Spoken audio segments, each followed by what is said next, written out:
I think there are two ways to look at art, and once again, I'm not a specialist, so I'm just I've been thrown into the den, so I'm gonna answer as best I can. But for me, I kind of look at art and you can look at it from 2 points of view, or like usually it is looked at from 2 points of view. One is like a moralist, like is it evil or is it not? And sometimes we have a tendency to look at art always like that as Christians, as Catholics. It's always just like, oh, is this sinful or not? It's not really, I don't think, the proper question to ask when it comes to art. You know, art is really on a spectrum. There's like directly sinful music or art that's like blatantly impure, blatantly blasphemous. So if it's that, then yeah, it's sinful. Like if there's blatant, impurity or blatant blasphemy of Christ in it, then I would say it's immediately sinful. But outside of that, like sin is sort of on a spectrum from, the closest, art, which is like that which is what brings you closer to the Creator, brings you closer to God. It helps you, is there to kind of evoke wonder, so that when you experience it, you kind of understand yourself, but then you understand yourself from the point of view of who you are and what you need to become. That's kind of like on a large scale what art, Oscar Wilde talked about, like art is taking this rock and chiseling away until you discover the Creator.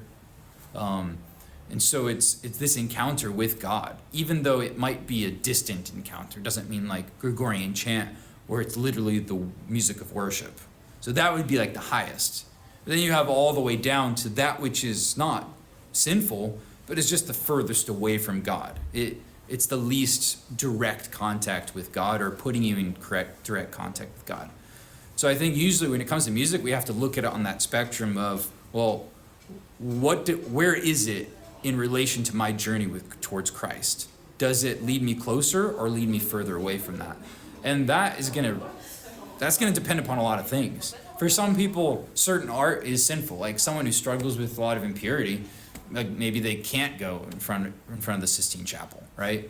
It's a fact. Or they can't look at some Renaissance works of art or some late Baroque works of art, because it would be a cause of temptation. So for them, it's not good. But objectively, it doesn't mean it's wrong in and of itself. So I think when it comes to like rock music specifically, I mean, it's a vague term. Like what do we mean by rock music? So many different genres of that. I think if we're just talking about rock music insofar as like it's really just popular music, and you can't say that in and of itself it's sinful. I know that like there are a lot of Christians who will like blatantly say, oh, it's all sinful, but I think you have to approach art with a lot more nuance than that, because there is there's no difference essentially between rock music and folk music. Same chord progressions, right? It's just that we associate rock music with Led Zeppelin or something. But yeah, when you're looking at this spectrum of art, what's brings me closest to God and what is pretty distant but is not sinful, then it's sort of like everything else in life.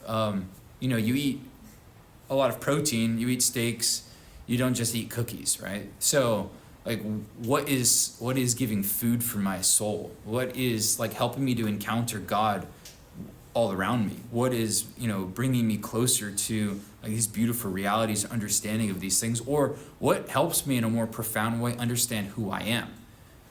Both who I am right now and what I'm supposed to be, because that's ultimately what art is there to do, to help us understand ourselves better. And a lot of times we listen to music just to escape. But really, art isn't there to escape. It's there to wrestle with who we are and what we have to become. And that's why the great works of art are so lasting and are so difficult, because they put you in this uncomfortable space where you have to just look in front of a mirror and see who you actually are. But art has sort of become escapism over the last 50 years. It's where you get movies today, so many movies today, it's just escape. I just want to turn off for 3 hours. So I'm just gonna watch this, Iron Man go around and blow up things. And in of itself, there's nothing wrong necessarily, but it's not what art is meant to be on its most profound and highest level. It should make you uncomfortable because it's putting you in front of who you are, and you're like, ooh, I don't like what I see. So art is there to kind of just shatter you into 1,000 pieces and then slowly put you back together again. So this is a long-winded answer to explain that yeah, I think when it comes to something like rock music, it would depend upon, you know, how often are you listening to it? What exactly is it? Who are you? Where are you in your spiritual life? Where are you just in life in general? All these things are going to put together, not necessarily sinful, but is this healthy for you, right?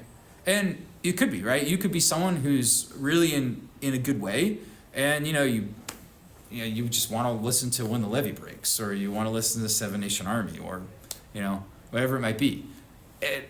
There's nothing wrong, right, to go into the pantry and eat a cookie, as long as you're not going to be in there for 3 hours eating all the cookies, right?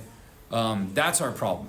Our problem today is that there's nothing wrong with, okay, I want to listen to a White Stripes song, but I can't only do that, right? I have to immerse myself in the art that is going to really put me into a space, a silent space, where I can have time to reflect and to maybe figure out just a little bit more who I am and what I need to be.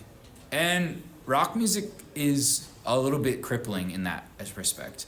There are some aspects of it that can help us to see who we are, but overall, it's not the best at doing that. Just because its intention is a little different than some of the greatest works of music, and obviously the mode is not necessarily meant for silence. Some of it can be, a lot of it isn't though. But we have to be careful of it, certainly. I mean, Sting, said all rock music is sex and revolution. Kind of the Protestants will take this, a lot of Christians will take this and write books upon it, based upon quotes like that. I think you can't build a whole philosophy of music based upon a quote like that, but it does give you an indication. A lot of rock music is revolution. Not necessarily some terrible boogeyman revolution, but there's something about it that is like a protestation of what I should be doing. And that's kind of the spirit of it. It's why we're drawn towards it, right? We're drawn towards revolutions, If you're walking down the sidewalk there and there's one group who's just there praying and another group is we're taking down the status quo, you're like, ooh, that's interesting, right? It's just naturally more engaging. So you just have to be careful of it and honestly approach it. Who am I? Where am I right now in life? And what would be best for me? I think you can't black and white just say it's sinful. That might have been a terrible answer. Does anyone have any follow-up? That's really frightening. That's what not Lucas the said only too. one. I'm not the only one. I can put a little black square. No, it's fine. Just gotta, you gotta look at yourself sometimes. Good art makes you feel uncomfortable. Yeah, it does. Yeah. Yeah. That's reminds me of the art contest they did. I don't know if that makes sense or that answers the question, or 'cause I guess it talked more about art in general, but that's you could have a 10 talks on art and what we're really looking for there, but.